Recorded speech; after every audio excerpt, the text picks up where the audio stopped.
Law of attraction कैसे काम करता है? ब्रह्मांड को आपके हिसाब से रिस्पॉन्ड करना चाहिए। आप अपनी नियति तय कर सकते हैं। इंसान होने का यही मतलब है। अगर आप अपने तार्किक मन की सीमाओं को पार कर जाएं, तो जो वहां है वो यहां है, जो यहां है वो वहां है। तो मेरा क्वेश्चन है, अगर कोई सिग्नल भेज रहा है, आप चाहते हैं कि आपका जीवन एक खास तरह से हो, आप पॉजिटिव सिग्नल भेज रहे हैं, ये बहुत बढ़िया है, पर किसको?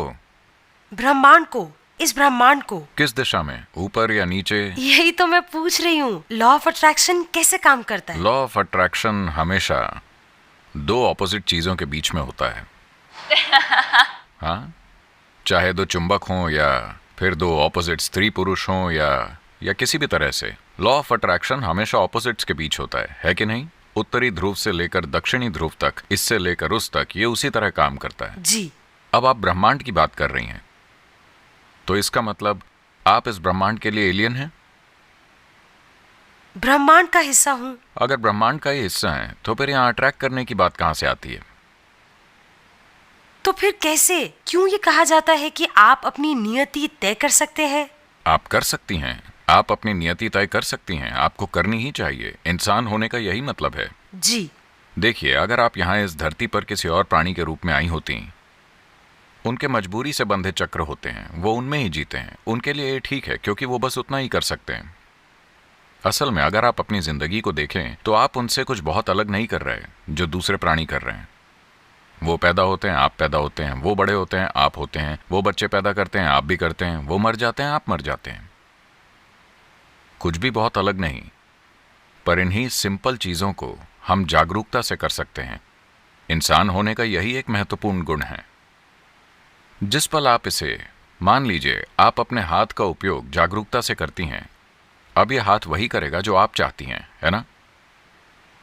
आप यहां बैठकर ऐसे नहीं करेंगी। अब यह हाथ वही करेगा जो आप चाहती हैं। मान लीजिए आप अपने विचारों को जागरूकता से चलाने लगें, अब आपके विचार वही करेंगे जैसा आप चाहती हैं। अगर आपके विचार वो कर रहे होते जो आप चाहती हैं, तो आप खुद को कैसे रखती? आनंद में या दुख में? आनंद में। आनंद में। जी। अगर आप आनंद में हैं, तब क्या आप खुशी की तलाश में जाएंगी? तो ये सब चीजें जो लोग सोचते हैं कि उनकी जिंदगी की सबसे महान चीजें हैं, शांत रहना, खुश रहना वगैरह बकवास, आपके लिए कोई मायने नहीं रखेंगी, क्योंकि आप आनंद में हैं। पर आप उनसे ऐसा कह नहीं सकते, उन्हें बेइज्जती महसूस होगी। आपको उनसे आपको थोड़ा सुर में बोलना होगा। पर वास्तव में अगर आपके विचार और भावनाएं आपसे निर्देश ले रहे होते, तब आप खुद को सबसे ऊंचे स्तर की सुखद स्थिति में रखते, चाहे वो जो भी होती, है ना? बिल्कुल। हाँ, अगर ऐसा हो जाए तो आपकी पूरी जीवन प्रक्रिया एक सहज स्थिति में आ जाएगी, पूरी तरह से सहज। अभी क्योंकि आप एक घात लगाए हुए टाइगर की तरह हैं, आपको हमेशा कुछ ना कुछ चाहिए होता है। यहां लेने के लिए कुछ नहीं है। अगर आप बस यहां बैठे हैं, तो आपका जीवन पूर्ण है। अब ये सहजता में है, पूरी सहजता में। जब ये इतना सहज हो जाता है, तब ये ग्रहणशील बनता है। अब किसी एक पेशे की चाहत रखना, पैसे कमाना, यहां तक कि खुश रहना या प्यार करना या प्यार में पड़ना, कुछ भी आपके लिए मायने नहीं रखेगा, क्योंकि बस यहां बैठे हुए आप सबसे ऊंचे स्तर के सुख में हैं। अब आप ऐसे जीवन के साथ क्या करेंगे? स्वाभाविक है कि आप कुछ ऐसा खोजना चाहेंगी जिसका अभी आपको बोध नहीं है। इस तरह से आध्यात्मिक प्रक्रिया शुरू होती है। इस तरह से आप अपने जीवन की बागडोर संभालते हैं। अब आपने कुछ चाहा और वो हो गया।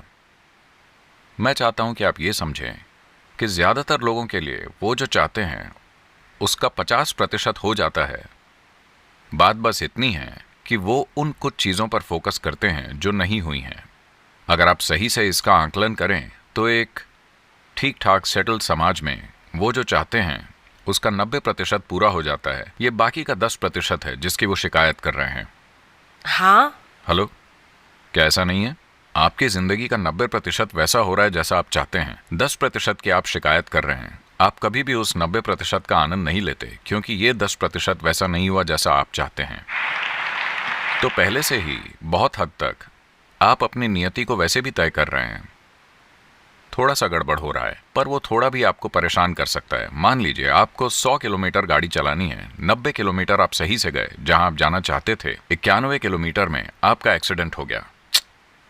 अभी भी ये ठीक नहीं हुआ है ना? जी। तो इसलिए वो शिकायत कर रहे हैं। मैं ये नहीं कह रहा कि वो बिना वजह शिकायत कर रहे हैं, क्योंकि 90 किलोमीटर तक सब कुछ सही हुआ, बस पहुंचने से ठीक पहले एक्सीडेंट हो गया, तो वो अब भी उससे दुखी हैं।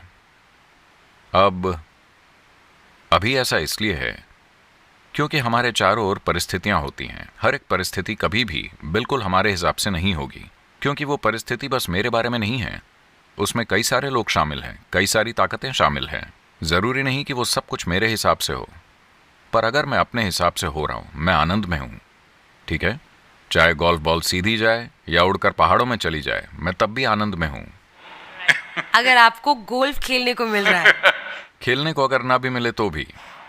तो अगर मैं इसकी बात कर रही हूँ, तो जब तक चीजें आपके हिसाब से हो रही हैं और आप अपने रास्ते पर हैं और आप आनंद में हैं। ना ना ना ना ना, मैं ये नहीं कह रहा कि जब तक चीजें आपके हिसाब से होंगी तब तक आप आनंद में होंगे। अगर आप आनंद में हैं तो फर्क नहीं पड़ता कि चीजें किस तरह से होती सही हैं, है। वो जिस तरह भी हों, आप तब भी आनंद में हैं। देखिए, असल में ये ऐसा है कि दुनिया ने घोड़े के आगे गाड़ी लगा रखी है। आप मुझे बताइए, क्या अपने आप को संभालना आसान है या इन सारे लोगों को संभालना आसान है?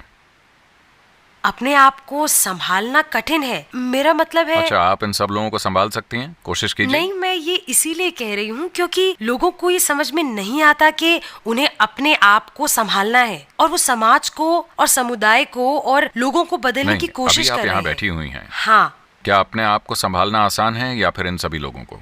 अपने आप को। अपने आप को तो पहले आपको वो करना चाहिए ना जो सिंपल है और आसान है।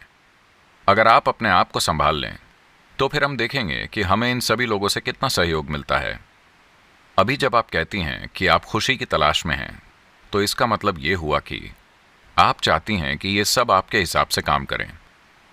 जब हम कहते हैं अगर ये हो जाए तब मैं खुश रहूंगी, अगर वो हो जाए तब मैं खुश रहूंगी, तो उसका क्या मतलब हुआ कि दुनिया को, इस ब्रह्मांड को आपके हिसाब से चलना चाहिए। नहीं, मैं ये नहीं कह रही। नहीं, मैं ये नहीं मानती कि ऐसा होना चाहिए, क्योंकि ये दूसरों पर कंडीशन थोपने जैसा होगा कि उसे ऐसे चलना चाहिए मेरे हिसाब से। मैं ये कह रही थी कि ठीक है, उदाहरण के तौर पर एक बहुत बेसिक सा एग्जाम्पल कि कोई एक्टर बनना चाहता है या कोई क्रिकेटर बनना चाहता है, और मैं एक बहुत बेसिक सा एग्जाम्पल ले रही हूँ कि आप अपनी जिंदगी में क्या करना चाहते हैं और ठीक आप है, मान लीजिए वो नहीं हुआ।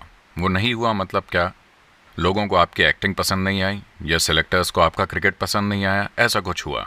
जी। तो आप जो चाहती हैं वो नहीं हुआ, क्या आप तब भी यहाँ आनंद में बैठ सकती हैं? ये एक सवाल है। ज्यादातर लोग नहीं कर पाते। इसीलिए मैं कह रहा हूँ, आप जो करने की कोशिश कर रही हैं, जब आप कहती हैं कि मैं जो कर रही हूँ वो हर किसी को पसंद आना चाहिए, तो एक तरह से आपको लोगों के मन को संभालना पड़ेगा। आप वही तो कर रही हैं। किसी तरह से आपके सिनेमा द्वारा या जैसे भी आप किसी तरह से उनके मन को संभालने की कोशिश कर रही हैं, और वो कर रही हैं जो उन्हें पसंद आता है, और इसलिए ये काम कर रहा है ना? नहीं तो ये काम नहीं करेगा। सही। तो क्या आसान है, इसे संभालना या उन्हें संभालना? इसे। अगर आप इसे संभाल लें, अब आप खुशी की तलाश में नहीं हैं, आपको किसी चीज का तनाव नहीं है, कोई तलवार आपके सिर पर नहीं लटक रही। आप हर चीज पूरी तरह से शामिल होकर करेंगी, क्योंकि आपको परवाह नहीं है कि क्या होगा। चाहे जो भी हो जाए, आप तब भी ठीक हैं, इतना आप जानती हैं। अब स्वाभाविक रूप से आप हर चीज बेहतरीन ढंग से करेंगे, क्योंकि अब आपको बिल्कुल भी चिंता नहीं है, क्योंकि अब आपका कोई निजी स्वार्थ नहीं रह गया है। जो भी करना जरूरी है आप करेंगी बड़ी सहजता से। तो जो काम किसी को एक बड़े सर्कस और करतब की तरह लगता है, उसे आप खुशी से खेल खेल में करेंगी। सही। तो आप इस चीज को पूरी तरह से खारिज कर रहे हैं कि लॉ ऑफ अट्रैक्शन नहीं होता, इस तरह की कोई चीज नहीं अरे होती। होती है, मुझे यकीन है बहुत से लोग आपकी तरफ अट्रैक्टेड हैं। नहीं, वो वाला लॉ ऑफ अट्रैक्शन नहीं, ये कि ब्रह्मांड आपको वो दे जो आप चाहते हैं। पर खैर, नहीं, मैं पूछ रहा हूँ ब्रह्मांड कहाँ है? हम इस ब्रह्मांड का ही एक हिस्सा हैं। जब आदि योगी से उन 7 साधुओं ने पूछा, जिन्हें आज सप्तऋषि कहा जाता है, उन्होंने पूछा ब्रह्मांड कहाँ से शुरू होता है, कहाँ खत्म होता है, कितना विशाल है, ये क्या है? तो आदि योगी हंसे और बोले, मैं तुम्हारे पूरे ब्रह्मांड को एक राई के दाने में पैक कर सकता हूं। ये बहुत जबरदस्त पैकिंग हुई है ना? हाँ, बिल्कुल ही जबरदस्त। तो क्योंकि आप जिसे समय और स्थान समझते हैं, वो आपके मन की प्रकृति की वजह से है। जो वहां है, अगर आप अपने तार्किक मन की सीमाओं से परे चले जाएं, तब जो वहां है वो यहां है, जो यहां है वो वहां है, जो तब है वो अब है, जो अब है वो तब है। सब कुछ, टाइम और स्पेस आपकी समझ में मिक्स हो जाता है। हाँ। तो जब ऐसा होता है, अब आप ब्रह्मांड से बात नहीं करेंगी। वो लोग जो अपने पड़ोसियों से बातचीत नहीं करते, वो ब्रह्मांड से बात करते हैं।